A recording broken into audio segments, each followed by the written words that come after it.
Well, hello there, Kansas City. Stephen St. John here with another episode of Hot Mic with SSJ.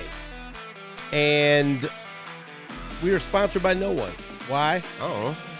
If you are interested in partnering with me and with Sports Radio 810 and Union Broadcasting on Hot Mic with SSJ, all you have to do is send me an email, StephenSt. at 810WHB.com, and we will hook you up.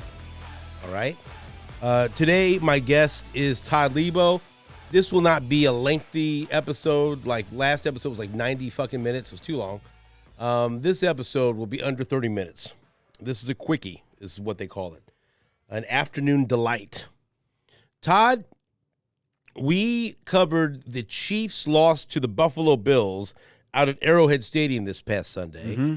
And we had quite an experience after the game in the interview room where you see Andy Reid, Patrick Mahomes, and different players speak to the media when they stand at the podium. Not in the locker room, but it's what room is it called? It's got a name? I think they just call it the interview room. Okay. It's the exact. It used to be, if you want to go back in the day, right. It was the team meeting room for like back when Grunny would play. That was where that was when we would go down there for press conferences. Gunther would get up there and talk. Gunther would talk. That's where I believe Bob Moore said Charlie Bache was in that right? room. I think that was in that room. Good. But when they renovated the stadium, they redid it, and they kind of squeezed it together. It couldn't hold a whole football team now. Right. So they kind of squeezed it together, and if anyone is fancy enough to have been down in that bar area where you see the players walk up after the game, it's just next to that. So that's where the press conferences happen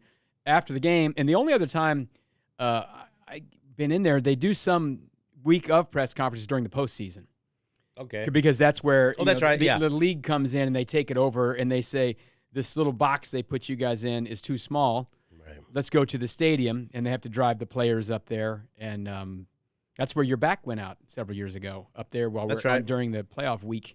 And I have that picture of you leaned against the wall. That was up in the press box. Yeah, we were there to go down to that room. Right. So it's the interview room, we'll call it. It's the post-game interview room. It's the same. It's got a little background up there. It's got a wooden podium.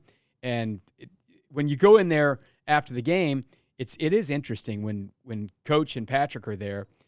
There are Clark Hunt will be in there.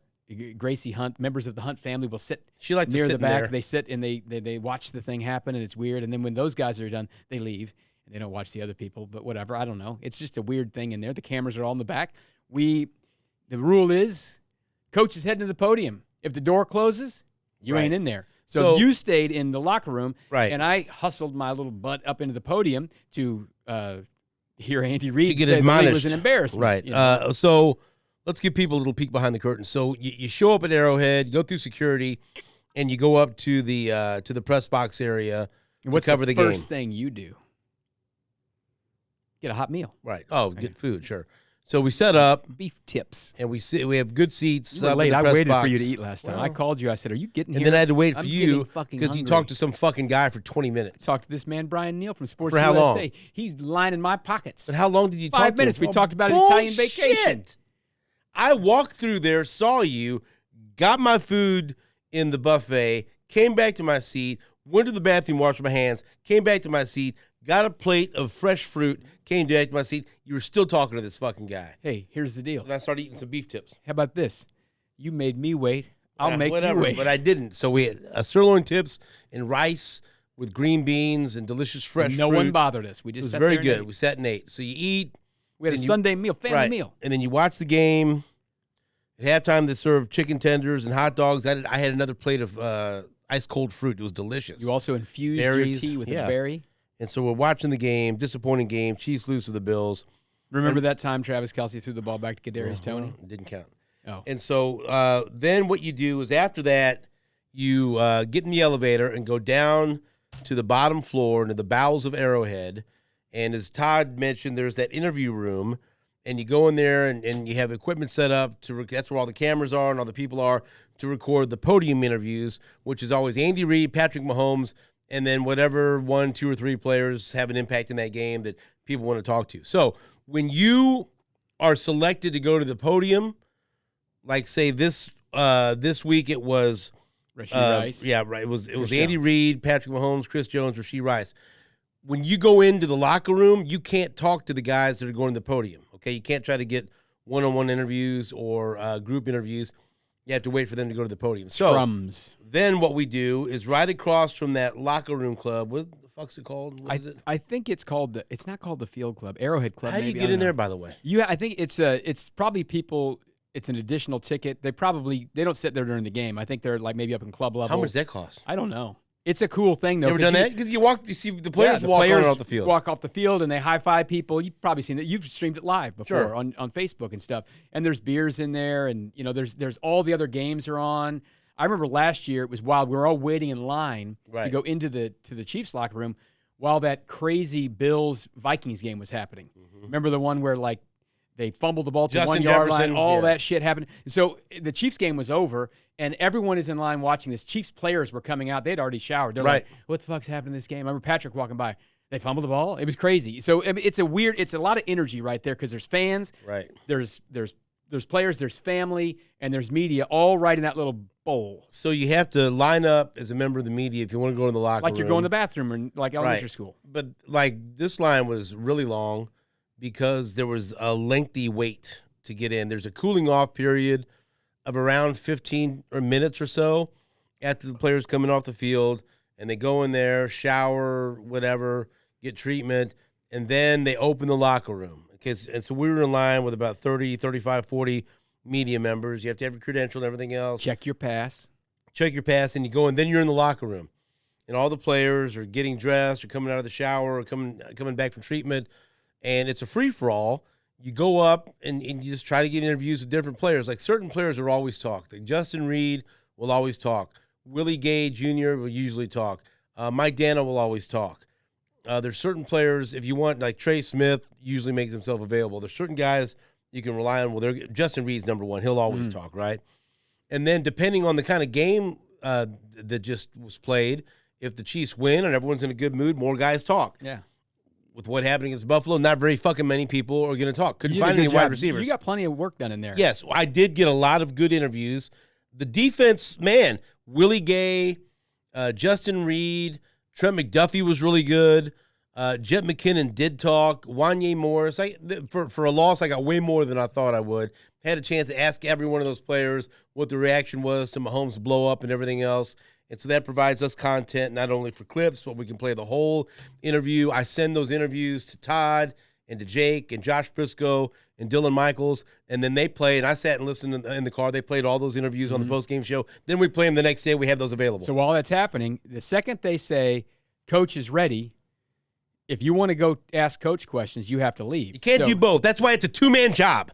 So I went in there, and I got there just in time because he was obviously hot. So Todd goes in. So Todd goes into the interview room. I stay in the locker room to try to get more player sound and player interviews.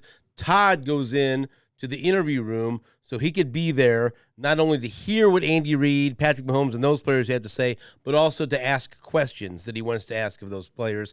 And first, Andy Reid was in there, and he was steaming. He was steaming. He mentioned that it was a bit of an embarrassment for the league.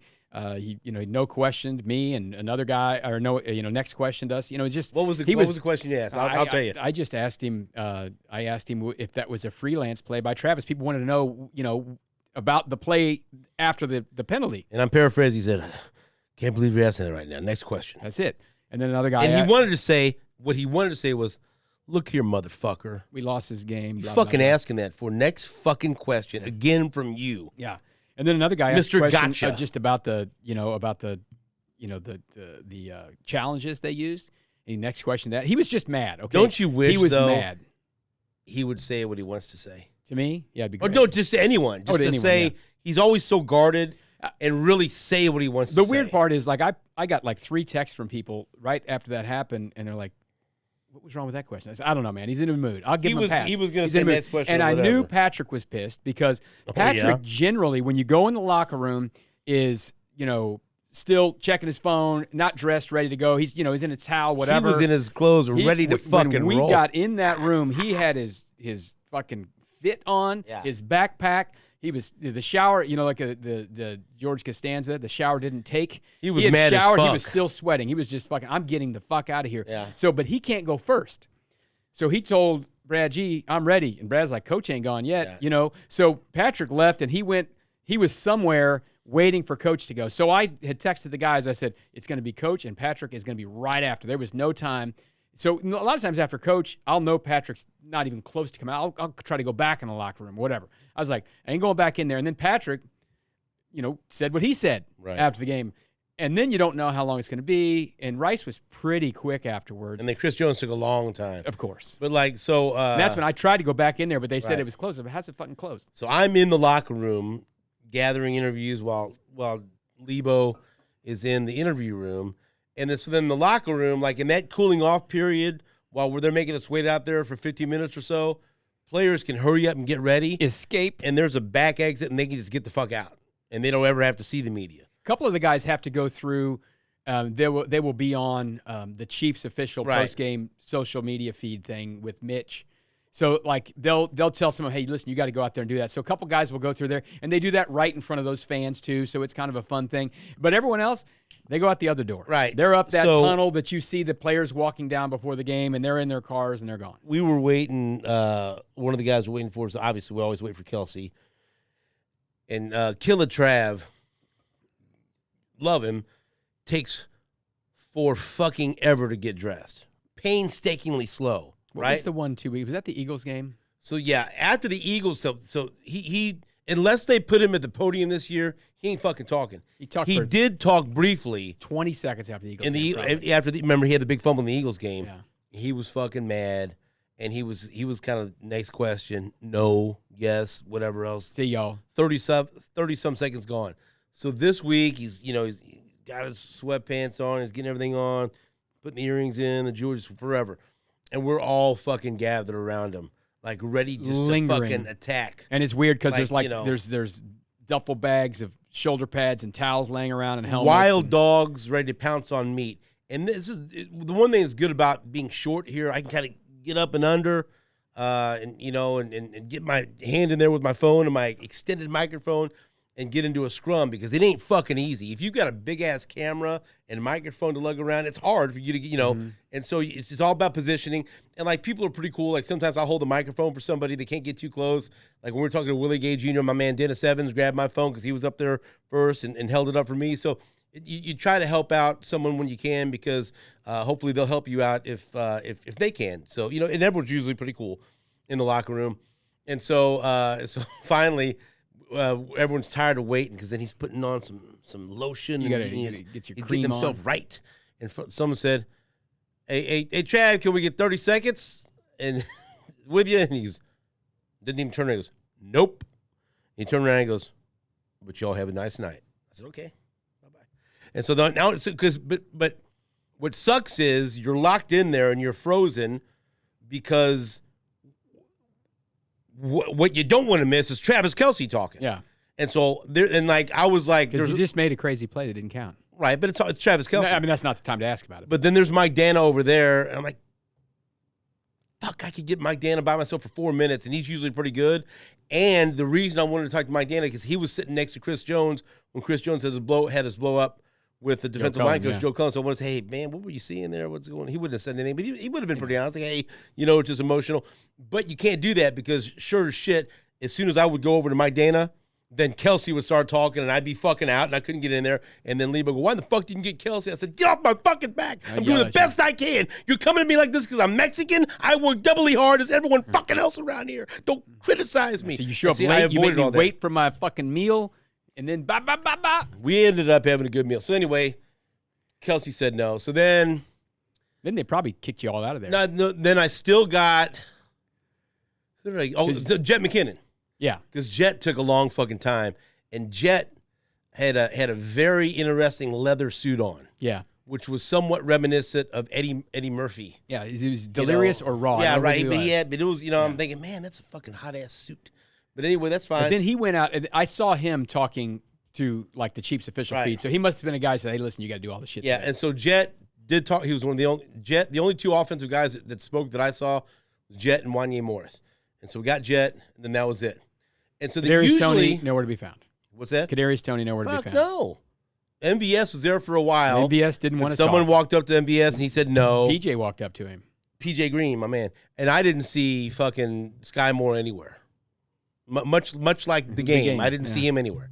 And so it is what here's the deal. This is, and we're not complaining about it. I'm just telling you what it is. This is what we do. How it works. This is the bad part about the job. The job is great. You get to go to the game. You get to eat beef tips. You get to enjoy the game. Fucking good beef tips. All too. that stuff is great. You're not paying money to go. You get to go down and see different parts of it. It's fucking great. When they win, it's way better because everyone's happy. When they lose, and they've lost 3 times at home this year, it ain't that fucking happy. Yeah, and who wants to be in that fucking locker room talking to these guys after they're all pissed off? Especially, right? and listen, there's more than one way to handle this shit, right? Plenty of people have made big mistakes and lost games and stood there and answered questions. So far, Kadarius Toney, after week 1 against Detroit, jetted, and they made him come to the podium that week, the next week, and answer some questions. And then this week, he was talking. not there. If it's up to him, he ain't talking. Yeah. So anyway, I'm not passing final judgment on anyone. It is what it is. I know this is a difficult thing for them to do. At my worst moment, I don't want people asking me why I fucked something up. I'd like to ask you. Well, I've made mistakes for sure, but it's all kind of part of the entire game. All right, you get paid lots of money. You play in a publicly financed stadium. The town loves you. It's a public trust, and there's a little give and take. You got to answer some questions here and there. You got to do this. Some of them are rules. Head coach has to talk this many times a week. The coordinators have to be made available. The quarterback has to be made available after games. That's what it is. Everyone else, they have to kind of be around, but you can't make everyone stand there and answer questions. And like the number one thing that I cover here at 810, it's the Chiefs. We talk about the Royals, we talk about college, we talk about the other things. The number one thing we cover, it's the Chiefs. That's just how it is, right? And I think it's important. That's why I go up and spend, a week and a half up in training camp and go to several practices and then get a chance to talk to the players.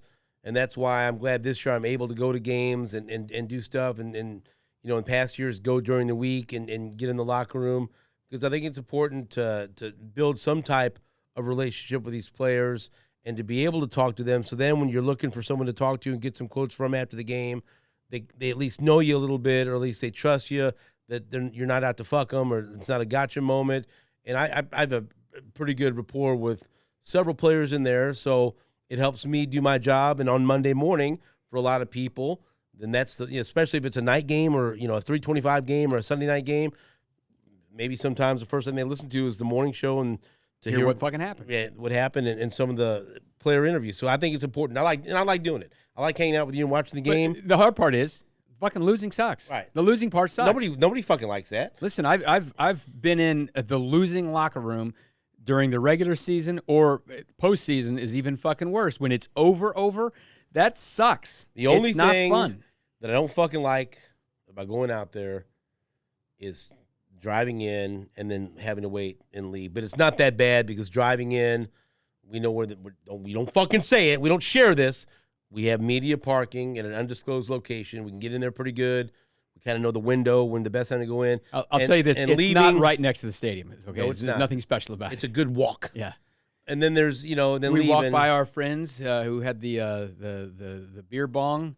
It was a mannequin. Right. It appeared to this week they were playing. Drank beer out of a makeshift penis. They were out of the mannequin. What is that not right? Yeah, it was. And they were playing a game this week called Ho Shoes, not horseshoes, where they were throwing high-heeled shoes in a milk crate. Not saying this. Anyway, I liked when they had the mannequin and the beer bong was half a mannequin was a makeshift penis. It's even creepier that it's just half a mannequin. And then lo and behold, Todd's the one that spots that. He goes, "Oh, I'm thirsty for a beer." They go, "No, you're working." Not true. Kind of true. I said, fill it up with orange juice. Can you put milk in it? Okay, so this is what we're doing. That's what we do.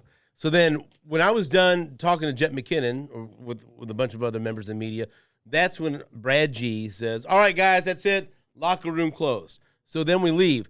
Usually, by the time the locker room is closed, the podium interviews are done. Mm-hmm. And so I get out there, and Sydney, another fine member of the PR staff, I asked her, I said, "Are they done or what's going on?" She goes, "There's nobody in there right now, but they're still waiting on Chris Jones."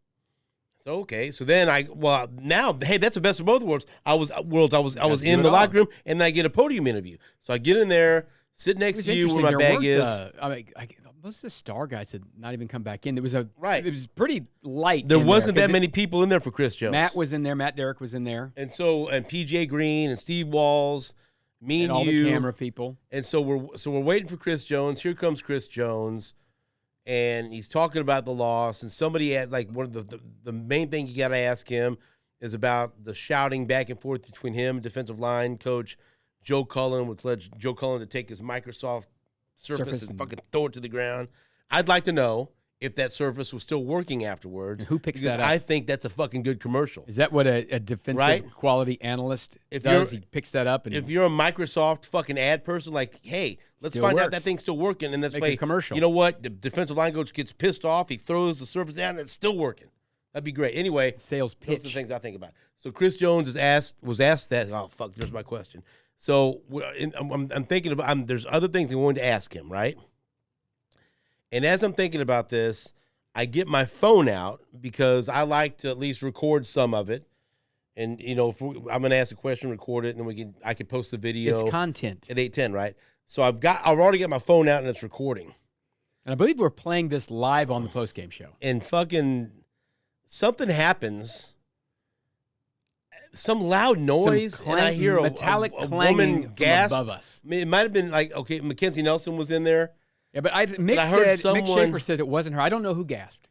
Someone, maybe it was Sydney. I don't know. But I heard things. I didn't know what the fuck was going on. Chris Jones looks up and I don't know what's happening. We have video. I put my arm up like this, and then and part of the ceiling fucking falls down on us.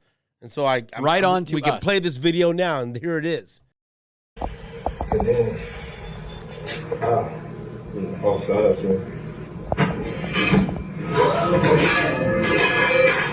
I feel it. Same thing I said. Y'all have a good day. So then the fucking part of I don't know what's going on. There's a big metal piece. It's a half a cylinder. You saw it in the video there. It had fallen. It never hit us. I think what happened is it fell. The ceiling is a drop ceiling, and it maybe goes up 20 feet because we're under the stadium, so it will angle up like this, the seating. But it wasn't just a fucking ceiling tile. It was some heavy piece of fucking metal. This metal, I think, fell from high above, hit just exactly perfect in the middle of the ceiling tile, and just sprung it loose because the ceiling tile isn't like our ceiling tile. So this was held in the two little clips. And it just fell loose. That on camera, dude. The ceiling tile fell on us where we had our hands up. I will give credit to Base Camp Fitness for giving me the strength to raise my arms and shatter this ceiling tile. And then the metal piece, luckily no one was right in front of us. I believe it slid down the ceiling tile and went to the row in front of us. Something bounced off my arm because I went like this because I got a fucking boxer's reflexes. Dang. I'm fat. I'm fucking out of shape. But by God, if I see something, I fucking put it up like that, and I fucking took it off I had shit all over my arm, so something hit my arm, but I don't know. In my mind, that's asbestos. In my mind, something came after Todd Leabo, and I protected him. Shit. And I might have saved his fucking life. Maybe he ain't even sitting here right now, if not for me. I That's think I think that white stuff was asbestos. Whatever, okay? I don't care what the fuck it was. Something happened. And then so Chris Jones goes. And PG Green was there, and he was laughing at us. Steve Walls bailed out. Steve Walls jumped. He's like, I'm not getting hit. He jumped ship. That's fine. But I didn't know what was happening. So then Chris Jones is like, I couldn't. He's like, I feel the same way or something. He says, I feel the same way about this day or whatever. Yeah. And he goes, y'all have a great night. Y'all have a good night. And just fucking, because the interview wasn't over. The press conference wasn't over. We're only 2 minutes in, so there was a couple more questions. It's very opportunistic from Chris Jones to just leave. It's a comedian, you tell that good joke and you walk off. Yeah. Chris Jones saw that shit. I'm out. He dropped the mic. I'm gone. At that point, how do you know? There's more fucking ceilings not going to fall. And I'll say this. Know. Several people from Chiefs, the facilities people came by, made sure everyone was okay. None of that. Not one member of the Hunt family came to check on us. Well, they were long gone. Could they have come to check on us? I'll tell you what. That shit fucking fell down. Yeah. Seriously, Clark Hunt was right there and Gracie Hunt was 2 feet away from me. That would have been something. If that piece of metal would have hit your head. It would have cut me to the quick. So I'd have bled like a sieve. So I don't fucking know. Is there mentally, am I able to go back into that interview room and ask questions, not thinking about is the ceiling going to fucking fall on me? I've had plenty of bad things Isn't happen that to pain me and suffering? in that interview room. Yeah. I keep going But guess back. what's going to be in the back of your mind at all times? Is that ceiling going to fall down on me? Here's the thing. Maybe I should never go in there without you to protect me. That's right. Now, see, that's what I'm talking about. I'm in there alone, That's what I'm talking about. unprotected. And so I like. So after the Broncos game, about 5 feet back and to the left, apparently there was a water pouring out, and it just poured through one of the ceiling tiles. You think tiles on that Thursday night? And I was not there that night. You think the Chiefs are doing this to try to fucking show people they need some upgrades at Arrowhead? Maybe so. This metal looked new though. It Right. didn't look like some 1970 fucking 2 metal. Some people said it was Kadarius Toney up there trying to get out of Arrowhead. Other people said that it was Patrick Mahomes through his helmet. I mean, there's all kinds of shit. It could have been the Microsoft Surface Right. reverberation. Joe Cullen's fucking throwing shit at people. It was weird. I've never had that happen during a press conference. I've seen like light things fall over and shit Right. happen. You know what I mean? But like that was, a piece of the building fall down. And then I posted the video, and I just said at the end, I got that on camera, dude. I guess I didn't get the actual tile falling, but I got all what was happening. Yeah, there and are a couple of smart ass people on phone. Oh, you said you got it on camera, you get in there. Shut the fuck up. I got it from my perspective and what I saw. Okay? And I got it recorded. That's fucking getting it. The TV cameras Okay? that are in the back of the room had a better angle of the tile falling because they were in the back of the room. So for we the were people underneath it. That you didn't get it. You know what I would like you to do, if you could, is go home later, get a big plate, and then eat shit. That's what you can do. Okay? Because I did my fucking best. I didn't know what the fuck was going on, but apparently my video was good enough to where ESPN contacted me and asked me for permission, and also NFL Films has asked me for permission to use it on Inside the NFL. And so finally, maybe we've made Inside the NFL. Yeah, well, they don't care about us. They care about us. We're just people. They care more about the ceiling tile. Right, that's right. And then so maybe people. What a night, though, huh? People are suggesting that the sky really is falling at Arrowhead. That's what it felt like. And then it was more like, don't sit next to me because they don't like me. Whatever. Do you think Andy did that to try to hurt you? They don't like PJ either, so we shouldn't have been sitting. Maybe so I close should. to each Maybe other. I should sit in another row. You should maybe distance yourself from us. I don't know what to tell you. Is that the weirdest thing that's ever happened to you in a press conference? That's the weirdest thing that's happened to me in one of those press conferences. I've seen some weird shit in press conferences, but Do you think they're going to use the video on Inside the NFL? They said they'll credit my Twitter handle at SSJWHB. they should. X. But do you think it'll make it? It should. If you're the producer, you put It it was in there. the end of the fucking night. ESPN all asked of this me. happened, all this yelling, and then the fucking the sky fell in. Was it on ESPN? Because I don't know if they used it. I don't know if they said. I haven't seen anything. Seen it. I don't Well, know. Fuck. I don't know. I'm just glad we survived. Right.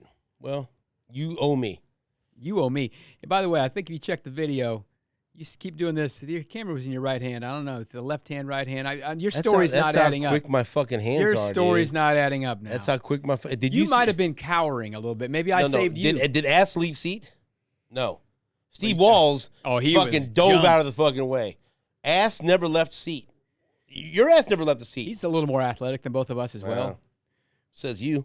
Younger. Right. Well, I feel like everyone's younger and more PJ athletic just grabbed than the ceiling tile and fucking threw it over to the me. right. He's a fucking, you know what? He's a real one. The three of us are fucking real ones. We didn't back down from nothing. I ain't scared of no ceiling Chris, tile. yeah, there's not a ceiling tile in town that I'm scared of. And then Chris, that was the best part about Chris Jones. Well, that's pretty Feel much the how I same feel way about I today. think. Yep. Yep. You guys, you all have a good night. Bye. Bye. Because guess what?